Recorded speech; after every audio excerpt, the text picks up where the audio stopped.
see.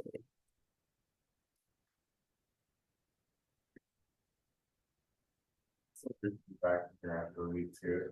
Is it? Yeah.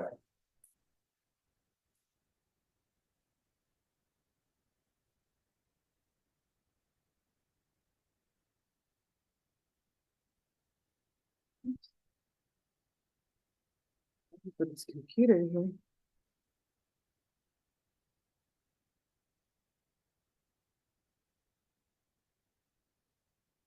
Why are we not working?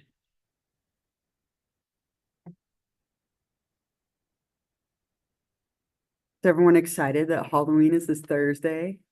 Right? Are any of you doing anything fun for Halloween? I'm trying to. Trying.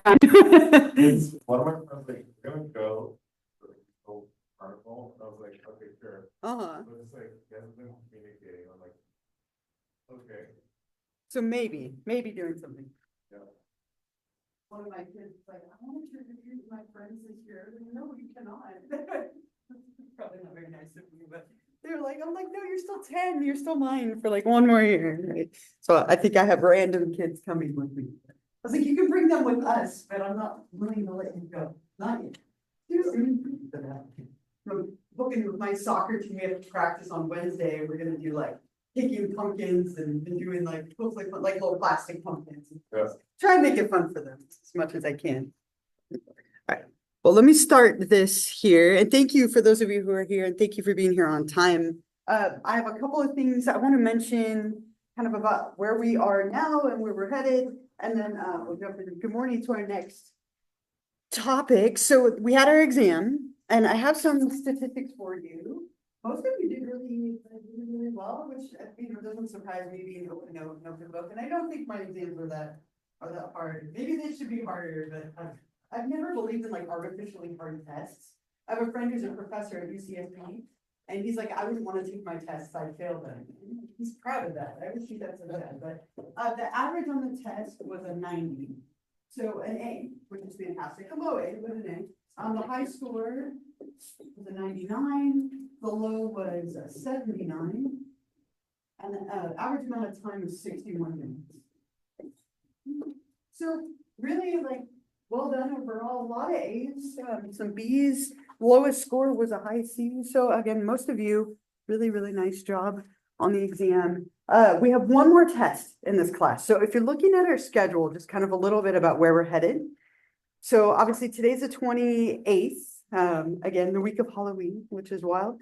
So we're going to look at schizophrenia and then personality disorders. We have a day off on the 11th of November for a holiday. And then we go into childhood disorders, aging and cognition, and then our last chapter is forensic psychology. So that's our kind of schedule from here. We are the week of Thanksgiving. I am gone. I have planned for that this whole time. It's like 27 days from now because we're going on a cruise out of Miami. So I have to fly to Florida, which I'm not excited about, but I'm excited about eating a ridiculous amount of food on a ship for a week. What's that? Cake. So I've never been on a Royal Caribbean cruise before. We've been on Carnival and they have a Carnival melting cake, which is so good. So I'll be excited to sample the Royal Caribbean cake. What's the Carnival melting? It's just like a little chocolate cake, and the inside is like melted chocolate. Oh, it's so good. And you can ask for as many of them as you want on dinner nights. I think my record is 4, which is solid. Pretty solid. So that week of Thanksgiving, we won't have class, and I've planned for that this whole time. You'll have like an online assignment on Monday that week, and then Wednesday you'll just have off. So you get a little bit of extra time. We should have that week off anyway. So I'm making that happen for you for at least our class. And then we will have a final exam during finals week, which will be on everything from today forward. And then we also have our final paper, which will be due before Thanksgiving week so that you don't have to worry about it as we get into like the holidays. Okay, so that's where we're headed. Are there any questions about any of those? Anything within the schedule kind of stuff? And it's all been laid out on here, but just to make sure I kind of have an idea of where we're headed from here. Okay. Feeling good? Okay, so then what we'll do today is we'll start the topic of schizophrenia, which is chapter 12. And this is definitely one of the more like severe disorders, right? So we've been talking about disorders all semester. This disorder is what we would call a psychotic disorder. Now, yeah, right. So when somebody has a psychosis or is psychotic, they have lost contact with reality. So a lot of the disorders we've been talking about, people are neurotic. When someone is neurotic, like you can't control your emotions, you have emotional excess, like your emotions are unbalanced, versus like psychotic is what we would talk about with schizophrenia, and that's when you've lost contact with reality. And so the symptoms of this disorder make it really hard to be grounded in reality, right? You have hallucinations where you're seeing and hearing things that aren't there. You have delusions where you're believing things that aren't true. You have odd motor movements and facial expressions, and you're responding to things that aren't necessarily part of reality. So when it comes to this disorder, we're talking about a lot of different symptoms. They actually used to divide this up into 5 different types of schizophrenia in the DSM-4, where we talk about different types depending on the symptoms because there are so many. But now there's just one diagnosis of schizophrenia, but we see a lot of like strange perception, unusual emotions, motor abnormalities, kind of odd thinking, a lot of different symptoms. And the nature of this disorder, because it's a psychotic disorder, means that people have a hard time just functioning. They're so out of contact with reality that it makes it difficult to carry on in their daily life without like medication or without a little bit of help. And as I mentioned, there's a ton of different symptoms, and that's what we'll focus on today. But I have a little video, and it's kind of a famous case study in schizophrenia of a man named Gerald. And I think it's a good way to introduce this. I would say he has kind of moderate to severe schizophrenia, but it's a good introduction. And so I'll play that for you, and then we'll get into like the disorder a little bit more. But just pay attention to the way that he moves. He has this like little motor tic that he does the whole time where he's like swirling his hair in a sense. He just does it repeatedly. He says some really odd things that are kind of typical of someone with this disorder. So let me play this for you, and then we'll jump back in and talk about it a little bit more. Schizophrenia, and you see a lot of like the symptoms in Gerald or in Jerry as he goes by. So he's spinning his hair the whole time. It's really common that people have some like psychomotor or motor abnormalities. So this kind of like constant spinning that he's doing is an example of like a motor type of symptom or behavior. He says some odd things in there, right? Like the picture has a headache is not a normal thing to say. Or he gets into this idea of like when sperm and egg meet, it's like, you know, nuclear fusion, like it like goes into like fusion and these kind of odd ideas, or like I want to get a job in a bakery so I can go to medical school, just like odd things that he's saying and doing that don't quite match reality. And that's kind of the key with this, is that people are in their own private world, and the symptoms and the thoughts and the perceptions that they're having kind of dominate. And so you see a lot of like really kind of atypical odd stuff coming out of this. And psychosis or being psychotic isn't a disorder. It's more of like a category. People who are psychotic have lost contact with reality. Yeah. The voice lady said that he has 20 years. Yeah. How does that happen?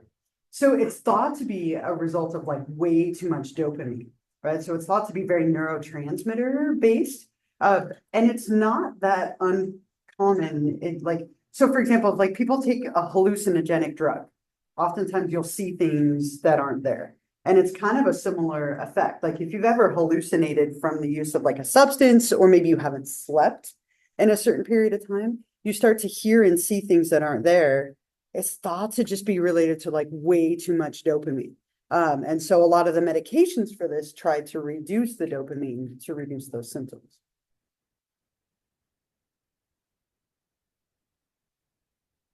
I'll think about it. Yeah. If it comes back to you, let me know. Right. So again, with this disorder, like being psychotic, and I have a couple, I forgot to write this up here. The first case of this, so in 1800 is when we have the first documented case. And it was around before that, but this was the first time that we like documented it in medical or psychiatric literature. people who had like irrational like thoughts, unintelligible speech, kind of odd behavior. It's definitely been something that's been around before, but this was the first time that it was like really documented. In the 1800s, we actually had a different name for it. We thought it was a type of dementia. So we called it demence precoce. Demence, which is Latin for early dementia. And dementia is something like Alzheimer's, right? Where people have like a cognitive decline. They're no longer kind of in contact with reality. We'll talk about Alzheimer's and the different dementias or neurocognitive disorders when we get to that chapter in a few weeks. But it was thought that people here like were having a type of dementia. Now with dementia or neurocognitive disorders, as they're called now, people don't get better. It's like a slow decline. If you've ever known someone who's had Alzheimer's or Lewy body dementia or any of those, it's just a long, slow, progressive decline. But sometimes with schizophrenia, like half the time, people get better. Like almost half the time, it can kind of fade on its own or go into relapse. And so we decided that it couldn't be a dementia if people were getting better from it. So in 1908, that's when the term schizophrenia was coined. Right, that's when we decided this is what it would be called. And it comes from Greek words schizin and phren, which means a splitting of the mind.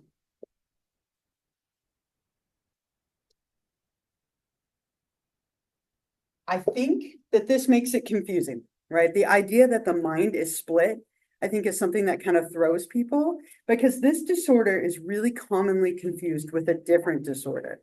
Anyone know what it is? That love to blend them in the media, really commonly confused with another disorder, yeah? Yes, right. Dissociative identity disorder, or like we sometimes call multiple personality in like a common way. With this disorder, there's one personality, just one. But the connections in the mind are really like split. There's odd like perceptions and odd speech.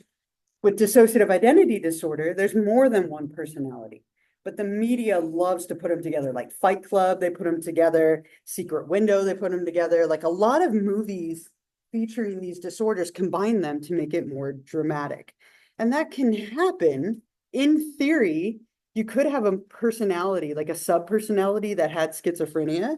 Be really uncommon to have that happen. But they're different disorders. But I think just even the name of it makes it misleading, right? The thoughts are what split and disconnected, not that there's more than one identity. So just kind of something to keep in mind. They're very commonly confused, even though they're totally different disorders. Just hide behind that for a minute. So let's talk about some of the different symptoms. And as I mentioned, there are a ton of them. And so what we do to try and keep it straight is we divide them into three groups. We have positive symptoms, negative symptoms, and psychomotor symptoms. So let's talk about the most positive or most common ones first, which are the positive ones. And psychology loves to do this. It's so confusing, right? When you hear the word positive, what's the first thing that comes to your mind? Good, right? Like positive, good. These are not the good symptoms of schizophrenia, right? There's no good and bad symptoms. Positive here means like excess or additions to normal behavior. It's kind of like with operant conditioning and classical conditioning, you get like positive and negative reinforcement, which again doesn't mean good and bad. What we're talking about here are things that are in addition to or in excess of normal thoughts, emotions, or behaviors. And so positive, again, kind of misleading, but think of excess or like additions to, and these are by a mile the most common.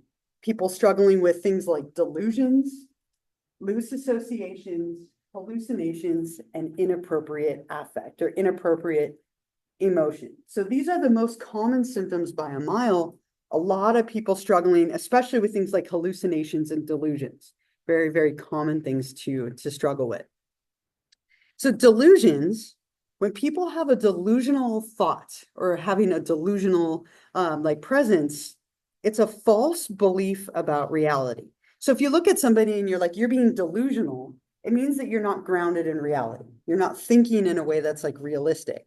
So when people have these false beliefs about reality, they oftentimes act on them and it can really like disrupt the way that they function in the world. So there's a couple of different types of delusions that are common. Let me erase this up here. One of the most common types of delusions are paranoid delusions. When people have paranoid delusions, they think that someone is out to harm them. Someone is watching them, right? So like a paranoid delusion might be like, there's definitely a camera up in that projector up there. It's listening to everything that we say. It's recording everything. The government is watching us. Big Brother's watching us. It's like that paranoid, like someone's out to get you, watching you, kind of idea. These are by far the most common. Conspiracy theories go with this. People get really paranoid and they have this like sense of mistrust in the world, that people have ulterior motives that they're going to use against them. Very common. It's featured in a lot of movies as well, that someone is out to harm you or persecute you in some way, especially the government. The government is usually a big one. There's another one that can be common. They're called delusions of reference. When people have these, they read into everything. Every little thing becomes meaningful, even when it's likely just kind of random. You give special and personal meaning to just random stuff. So let's look around here for some inspiration. This is hard to turn, like the second you start doing this, it's kind of hard to stop. But okay, so why are those lights lit up the way they are? See on there, like we got 1, 2, 2. Is that a code for something? How come you're the only one who sat over here? What did you all know about these chairs? There's got to be a pattern. So like you skip that second chair there and then those back two and then those there, right? There's a number, there's a pattern that goes with it. Why is there a hole in the carpet right there? Right? There's something there that someone knew about. And why would they put that thing on the wall back there right there? Like what's it covering up that's behind it? It's like that. Like stop now. Right? Like I'm like, oh, why is there a hole up there by the bed? Like, okay, turn it off, right? Like it just like you get caught up every little thing, like you're looking for patterns and meaning in stuff that's probably completely meaningless. And it's funny, I'm really into escape rooms. I think I shared that with you like way back on day one, right? I've done like 110 escape rooms. I love them. And when you're in escape rooms, you almost have to have these like delusions of reference, right? Like, why are there 3 scratches on the wall? Is that a code for a lock in here somewhere? But it's somebody who's doing that constantly. Every little thing must be meaningful somehow. And you're just reading into it. And I have an example of this from a movie. It's called The Number 23. It's a movie with Jim Carrey where he's not funny in it at all. He is struggling with schizophrenia. There's a lot of like a side plot, but focus on his obsession with the number 23. Sometimes when people have delusions of reference, it's around a number or a specific idea. And he has it around the number 23. Everything relates back to this number somehow for him. So let me play this for you. It's a good example. Lots of movies featuring schizophrenia. So I have delusions that people will do that, right? They'll just kind of find meaning where there is none, right? And then they obsess about it, right? Just kind of repeatedly, like you can't let it go. So we have delusions of paranoia, delusions of reference. The last one are delusions of grandeur. When someone has a delusion of grandeur, they think they're someone grand and important, right? They might believe that they are a famous actor or a president, or maybe they believe they're a religious figure. Very common to see people who have schizophrenia in a severe way be homeless, or you often see a high population of homelessness and schizophrenia correlating with each other. And I remember I was on a conference trip I went to a conference in San Francisco, and this was like 10 years ago because my kids were really, really little. And we were walking to this conference as a group of psychology faculty, and this guy was on the corner dressed as like acting like he was Jesus, spouting like the word of God, right? Probably had schizophrenia. He full blown like believed that he was Jesus. And then 2 minutes later, I had a guy dressed as Santa who flashed us. It was a very memorable trip, right? To San Francisco. San Francisco is always memorable. But it's this thought of like you're somebody grand and important, and you believe it, and you kind of act like you are that person. So delusions are really common. It's these false beliefs. There's no basis in reality, no facts to support it, but you believe them wholeheartedly, and then you act, kind of act upon it. Any stories or thoughts or questions, anything about delusions before we keep going? Delusional thoughts? Loose associations is another one. It's not quite as dramatic, but it's definitely something that's very easy to see. Loose associations is when people have rapid shifts in their like topics that they're talking about. So you see a little bit of this in mania and a little bit of this with like ADHD, but this is much more severe here. We sometimes call it derailment. It's like the train has jumped the tracks. When you're talking with someone, normally like you follow like a path of conversation, right? Like you're on the tracks, you're following like a train ride. With loose associations, it's just like the train has jumped off of it, right? So someone's here and then they're here and then they're here, and there's no connection between the topics, at least to you who are listening. In their mind, there is a connection, but it's very, very loose. And so people are just kind of all over the place with the things that they say, and it has a lot to do with the thoughts that they're having. You also sometimes see weird patterns of speech, things like clanging, where people like rhyme or repeat words in certain ways. They might spell words out in kind of atypical ways. You see some like patterns of that can emerge, but it's really like they have rapid shifts of thinking, which kind of come out in the way that they're talking. There's another movie that features a lot of examples of this, The Soloist, probably one of the newer movies highlighting schizophrenia. I have an example of loose association, and I put the captions on because he mumbles. He's talking really fast and kind of mumbling, so hopefully that will help to kind of decipher what he's saying here. Clear, like, train of thought, right? And people's thoughts are very scattered, and oftentimes it's because there's a lot of delusions and other things going on internally, right? So that's something that we commonly see. And you see how he spells out some words as well. Sometimes odd patterns of speaking can come with this. But loose associations is another one. Hallucinations, probably the most common symptom of schizophrenia. And it's the one I think we think of the most with this disorder. People hearing things or seeing things or experiencing things that aren't there. Right. So the experience of something without anything external, no external stimuli to cause it. And if you've ever hallucinated for whatever reason, again, it could be like a side effect of a drug. It could be an induced effect from a drug. It could be that you didn't sleep enough. Hallucinations are scary. Right. I remember once, like I was on a medication in my 20s that made me like hallucinate. Right. I can't even remember the name of the drug at this point, but it was like a medication, and one of the side effects was that it could cause hallucinations. And I remember like seeing things floating in the air, and it felt so real. Right. And the second I got off the drug, thankfully, it went away. But it was like a prescribed medication. Because it affected dopamine, it could cause hallucinations to occur. If you're really, really tired, sometimes you see little things that aren't there, and that can be scary. Right? This is something where people are experiencing that constantly. And it can be anything from like a vague, ambiguous, like orb. It could be a sound. Hearing voices is the most common way this presents. People oftentimes hear voices that aren't there. Imagine right now, as you were trying to listen to me, that there was like a voice yelling at you or talking to you. Like I can't even focus if people are talking around me, let alone if they were yelling at me while I was trying to focus. And they're often very like menacing and negative in nature, like preying on your fears and anxieties. It could also be seeing full-blown people and interacting with people as if they are there. So this can make it really difficult to function in reality if you're experiencing something that isn't there and you don't know that it isn't real.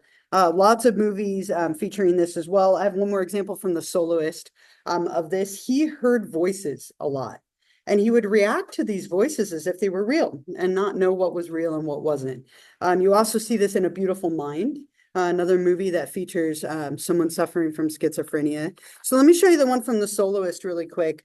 And with him, again, it was, as I mentioned, voices are really the most common way that people experience hallucinations. And they're typically menacing, which is what makes it so frustrating. They're often like really negative in nature, preying on your anxieties and fears, and people don't know what's real and what isn't. So they're reacting to stuff that's internal, no one else can see, kind of further separating them from the people around them. Well, hallucinations very, very common, unfortunately. And as I said, they can kind of occur together. And I wrote these up here. So I played the number 23, Soloist, and A Beautiful Mind. Those are some movies and books featuring this disorder. Any thoughts or questions about hallucinations? Anything there before we go to the last one?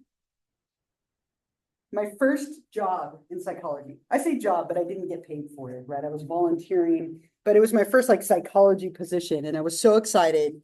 I was volunteering at a psychiatric hospital in San Diego. It's now a YMCA, which is so odd. But that's okay. Another story. But I was volunteering. My job was basically like a glorified runner. I got to sit in on group therapy, and if anyone needed anything, I went and got it, right? But I got to sit in on group therapy, so I thought it was amazingly interesting. And I got to sit in on this group of like teenagers who were in a group therapy session. And in the middle of the session, this one girl, she was like in her mid-teens, she starts staring at the corner and screaming at this plant. There was like a small little house plant in the corner. And she starts screaming like, I won't do it. I can't do it. No, please don't make me do it. And like all of us like turn and look at the corner and there's nothing there but this little plant. But like for this girl, she was explaining the therapist was asking her, won't do what? Like what's going on? And I was so intrigued. I'm like, this is my discipline for sure. I love this. Like what's happening, right? It was so interesting. And to her, she saw the devil in the corner of the room telling her to murder all of us, right? And he was telling her to kill us. And she was screaming back at it like, I won't do it. I can't do it, right? And it was just this little house plant.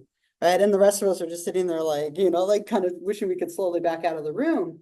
But it's very common to see things. And again, it's often very menacing and negative in nature.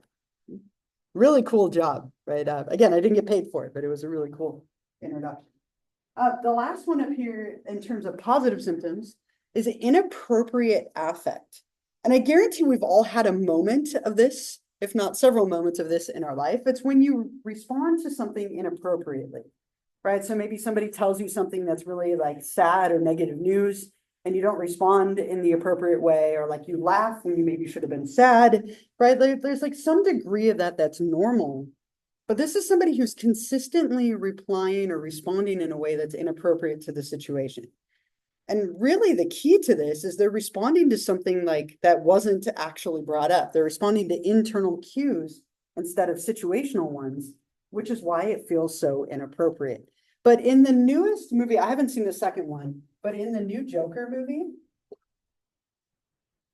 he does a lot of this. They actually kind of take this interesting schizophrenia approach with the Joker character, the Joaquin Phoenix one. And it's really like, I don't know if any of you saw the first Joker movie. It's so hard to watch. Like, it's just so uncomfortable. They did a beautiful job of making it that way.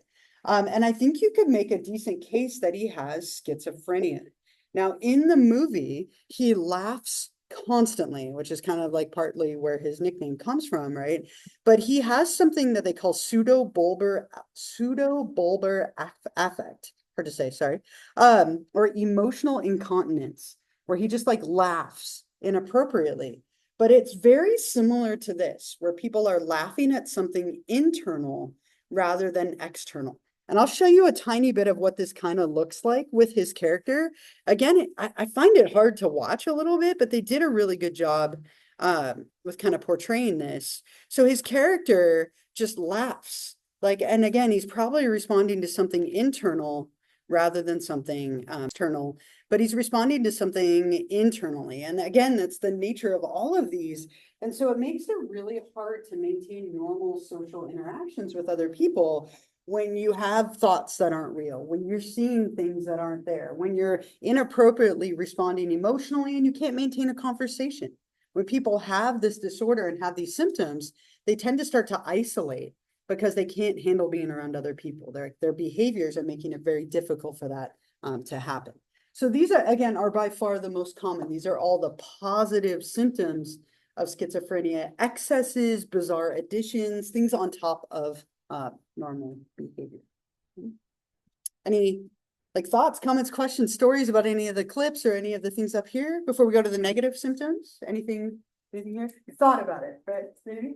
No? I just have a question. So Yeah. I remember watching the documentary about a girl that has schizophrenia, Mhm. and they mentioned something that his symptoms don't develop until a certain age. Yeah, Because if it's too young, it's like way worse, so it's really like really bad. okay, I'm not sure like what's the certain like average age. yeah. So you can have something called childhood schizophrenia. It's very uncommon and it's really hard to diagnose because kids aren't always in contact with reality anyway, right? So kids often have like imaginary friends. So is it real or is it a hallucination or is it an imaginary friend? Sometimes as a little kid, it's very difficult to identify this, but it can happen where people have childhood or like teenage schizophrenia. Usually this is something for women, it starts in their 20s and men, it starts in their 30s. So it tends to be a little later onset for men, but it can happen younger. It's just very uncommon and hard to diagnose. Just because of the nature of childhood, and kids aren't typically in contact with reality a whole lot anyway, at a very young age. So it's mostly the 20s for women, 30s for men, and in rare cases, it could be younger. So No. So it can be a gradual like onset. We'll talk about like causes and stuff, probably next time, but it's typically one of the thoughts is that there's like an environmental stressor that triggers the schizophrenia that's been there. That's one of the most common like thoughts with it. It can be like a slow, gradual onset. And so I actually had a student my first semester here, and he sat like right where you are, right? I remember it vividly, right? Not to point you out, it had nothing to do with you. He just sat right there. But I had a young man, he was so bright, really smart guy, like very like thoughtful and intelligent. And after this lecture, he came up to me and he's all like, I sometimes don't know what's real and what isn't. Is that like normal? And I was like, I mean, it's hard to say, like, and he gave me a little more. And he had been saying for about 2 to 3 years, he couldn't tell what was real and what wasn't. You know, sometimes when you wake up from a dream, you're like, did that happen or not? Like, especially if it was like you were having a conversation in your dream or something like minute little. And then you're like, did that actually happen? I'm not sure. He was like, I have that moment all the time where I'm not sure what happened and what was real or what wasn't. And he had been going through like 2 to 3 years of this like slow onset of schizophrenia. And it was really mild. Like he again did really well in the class, really bright guy. This tends to affect really intelligent people oftentimes. But it was like a long, slow progression for him. So this can actually be a very slow onset that takes years of it, like building up in your system. Or it could be that someone experiences like a traumatic, dramatic event and it launches it right away. So it can kind of present in a few different ways like that, if that helps. Is that Yeah, that was the question, if it happens naturally or there's yeah, something traumatic that happens. it can go either way, right? So it can be like something you're born with. It's called the diathesis stress. We'll talk about it next time, where you're born with a predisposition and then a stressor launches it for you.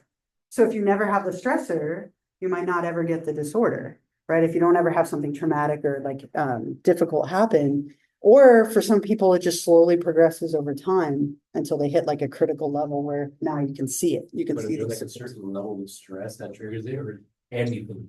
So I like it's typically like extreme stress, like think something that would cause like PTSD, for example. So maybe someone goes off to combat. I had a colleague whose husband went off to war, and the trauma of war triggered the schizophrenia that was clearly in his system, like lying dormant. So it could be anything that is traumatic. It's not typically like normal stress, it's more traumatic stress that can cause it. Or it could just slowly develop over time. Did you have what's that?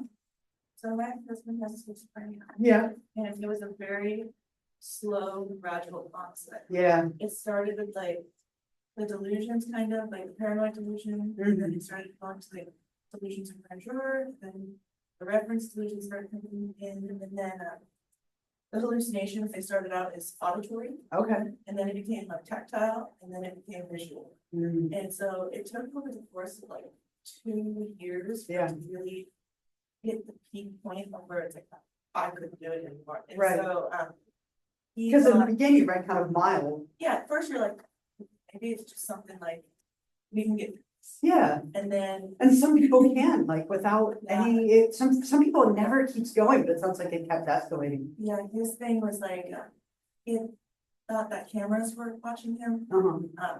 He would get rid of his phone all the time. Say, oh, it's hacked. Yeah. They're coming after me. I'm like, who's coming after me? They. Who's they? Right, yeah. So very slow, very gradual, onset. And Yeah. then one day, like, at a point, I was like, oh gosh, it was like overnight. It's Yeah. actually very, very scary.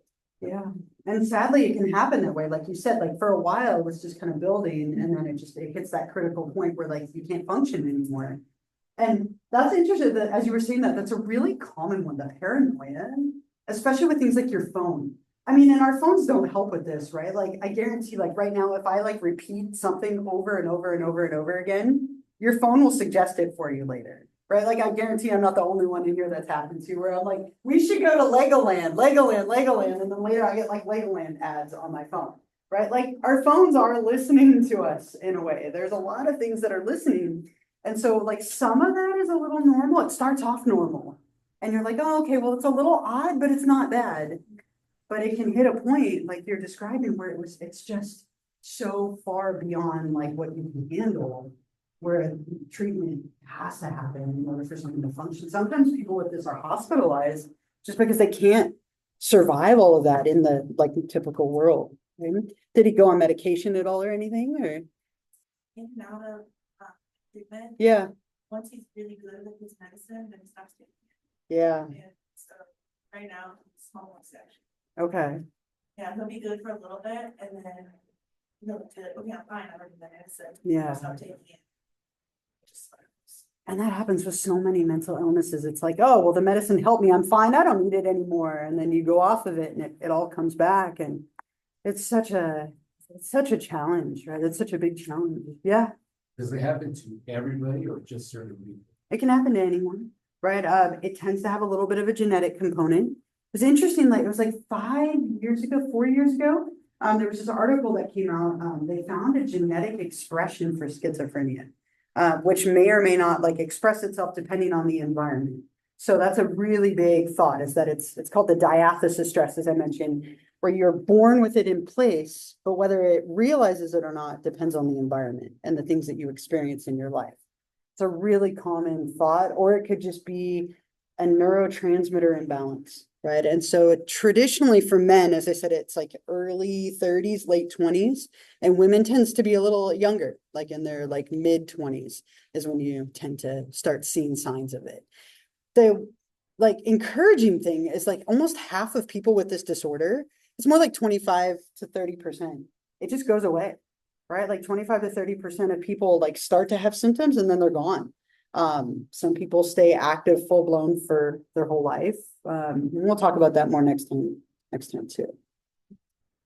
Any other thoughts? Thank you for sharing. I'm sure that was really challenging to go through.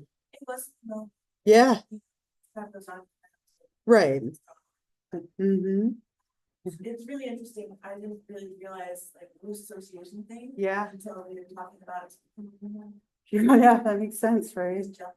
Yeah, and as I mentioned, people who have like ADHD or manic episodes do a little bit of that, but this is much more severe. It's just so random. It's like, wait, how did you get there? Like you were here, how'd you get here?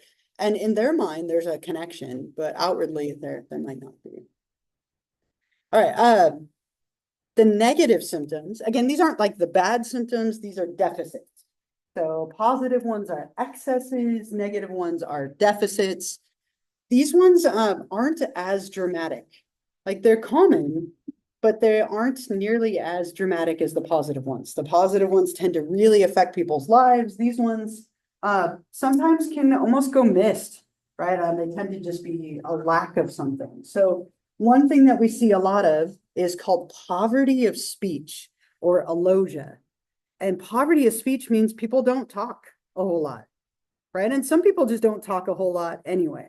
Right, like one of my brothers, like I hate talking to him on the phone. He like one word answers to everything. He just doesn't talk a whole lot. That's just his personality.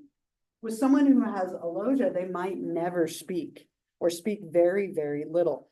Now, interesting with this, just a little reference for the holiday, right?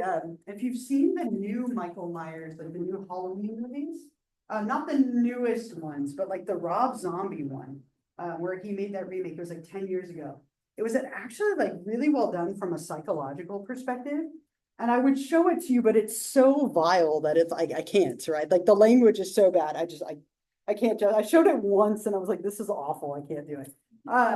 But like he grows up in this really violent, abusive household. And Michael Myers, like he kills his like stepfather and his sister, and then he ends up being hospitalized. He never speaks again, right? He never speaks. And that would be an example of a Loja. He also doesn't move. He's like catatonic. He sits there and stares out a window for like 16 years, right? He's an actually like really interesting example of schizophrenia in that movie. It's like the Rob Zombie version that came out like years back. Really violent and hard to watch, but it makes sense why he would become the person that he became from the way that they kind of pitched it. Really interesting like take on his character, but he never speaks, right? He doesn't talk and he has that like extreme poverty of speech. Just to reference something for Halloween as it comes out. Flat affect is another one that you see, no emotion, right? Doesn't express any emotion at all, like very, very flat, right? Don't have like highs and lows. You're just kind of like in the middle all the time.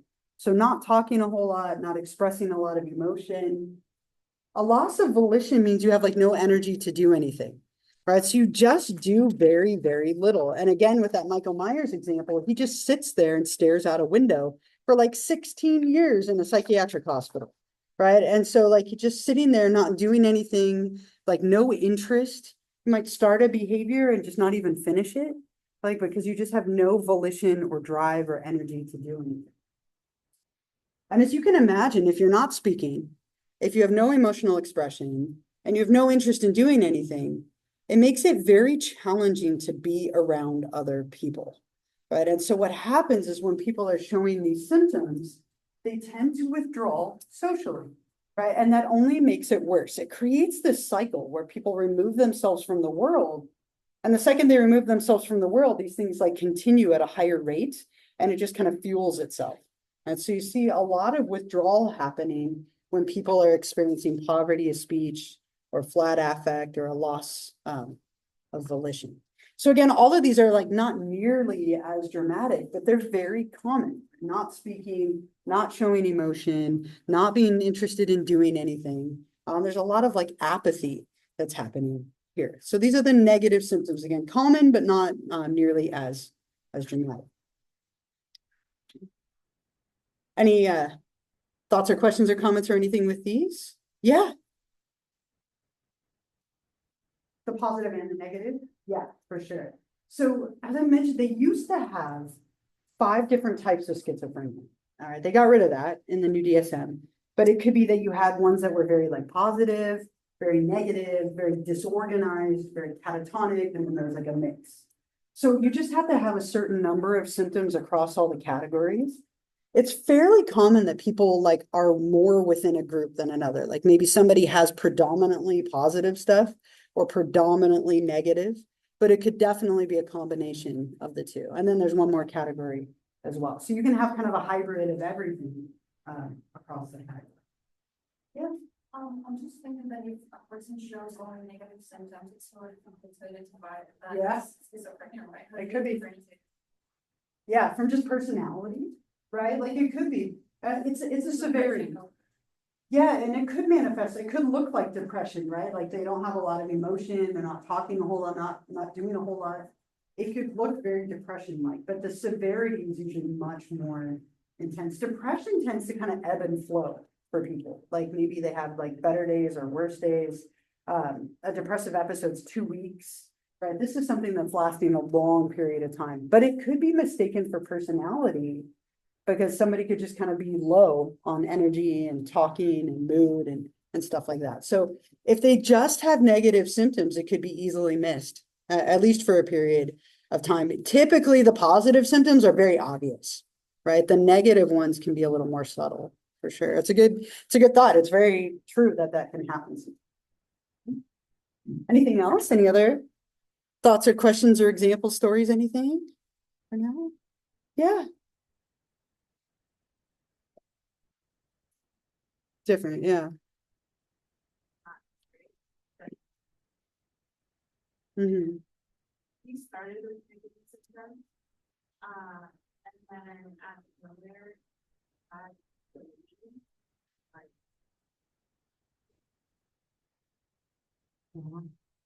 Then they hospitalized him, but when he got better, he came out and he was right back. Yeah, almost like an episode that came up and then went away. Yeah. And it really can be like a hybrid of the two. And sometimes people do have like these episodes where it gets really severe.